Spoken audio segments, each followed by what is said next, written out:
एक प्रावधान है 11, और मैं आपको स्पष्ट कर दूं कि 11 के बारे में उच्चतम न्यायालय ने आज कुछ नहीं कहा अपने आंतरिक आदेश में, लेकिन हमारी दलील होने वाली है, ऑलरेडी है, और विस्तार से सुनेंगे तो होगी। तो जैसा मैंने कहा कि मैं आपको सिर्फ एक अपना पक्ष और तर्क रख रहा हूँ, मैं किसी रूप से पूर्व निर्णय नहीं देना चाहता किसी चीज़ के ऊपर। हमारी दलील ये है कि एक प्रावधान है 11, उसमें 100% नामांकन का प्रावधान कर दिया है, यानी चुनावित कैटेगरी को हटा दिया है।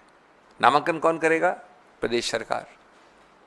जब 100% नामांकन होगा तो क्या रही स्वायत्तता की नाम, क्या रहा संस्थापिक स्वायत्तता, क्या रहा स्वतंत्रता? ये एक मुद्दा है।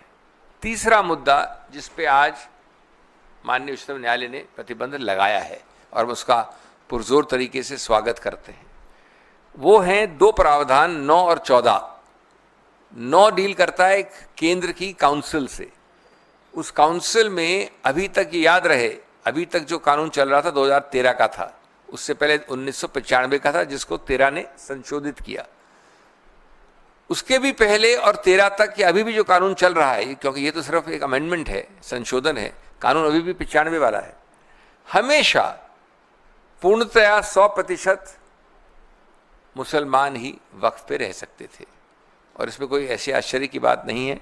हमने पार्लियामेंट में और बाहर भी कई आपको उदाहरण दिए, कर्नाटक का Hindu religious act, Jagannath temple का, माता वैष्णो देवी का, इधर अपने तिरुपति का, काशी विश्वनाथ का, सिख गुरुद्वारा एक्ट, कई हैं जिसमें ये बड़ा स्पष्ट है कि सिर्फ उसी समुदाय, उसी धार्मिक वर्ग के लोग ही उसका संचालन कर सकते हैं, और ये स्वाभाविक है, इसमें कोई नई बात नहीं है। तो ये दो प्रावधान हैं 9 और 14। इसमें पहली बार प्रावधान ये है कि संभवतः थ्योरेटिकली जहां तक काउंसिल का सवाल है तो 12-22 में से नॉन मुस्लिम हो सकते हैं। मैं आपको संक्षिप्त में बता रहा हूं कि है तो प्रावधान बड़ा लंबा चौड़ा और विकसित, लेकिन 22 टोटल हो सकते हैं, उसमें से 12 तक नॉन मुसलमान हो सकते हैं। केंद्रीय काउंसिल जो है वक्फ। जो दूसरा प्रावधान है 14 नंबर, वो बोर्ड्स के बारे में है।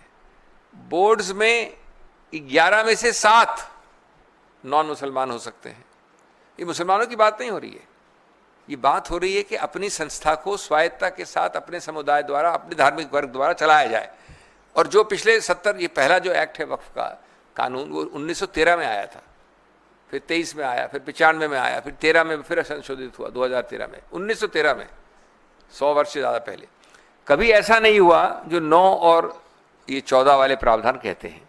और आप आज कल भी हमने दलील की पक्ष रखा उच्चतम न्यायालय के सामने, कुछ प्रश्न उत्तर भी हुआ, जो आज रिपोर्ट भी हुआ है कि क्या आप सिख गुरुद्वारा एक्ट में किसी और मुसलमान को डालेंगे, क्या वैष्णो देवी श्राइन में किसी मुसलमान को बिठाएंगे, इत्यादि इत्यादि।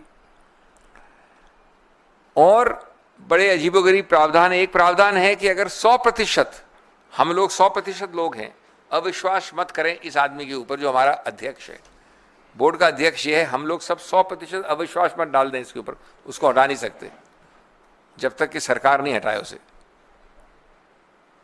इसमें क्या गणतंत्र रहा, लोकतंत्र रहा, स्वायत्त रहा, अपने आदमी को अपने आप चुनना या उस पर विश्वास होना कहाँ रहा। इसी प्रकार से सीओ, ये मजाकिया प्रावधान है, मजाकिया है, मुस्लिम वक्फ बोर्ड का सीईओ भी नॉन मुसलमान हो सकता है। सीईओ को आप कई नामों से बुला सकते हैं, जो मैनेजर कह लीजिए, जो दिन प्रतिदिन काम चलाता है, गुरुद्वारा कमेटी के प्रबंधक होते हैं कई सीनियर वरिष्ठ, वो सिख ही नहीं हो। ये प्रावधान है सीईओ के बारे में। और ये बता दूं मैं आपको कि पहले सब प्रावधान इसमें विपरीत थे इसके। एक सबसे महत्वपूर्ण प्रावधान, तो अभी तक जितना मैंने बोला उसमें 2 मामलों में उच्चतम न्यायालय ने प्रतिबंध लगाया है आज।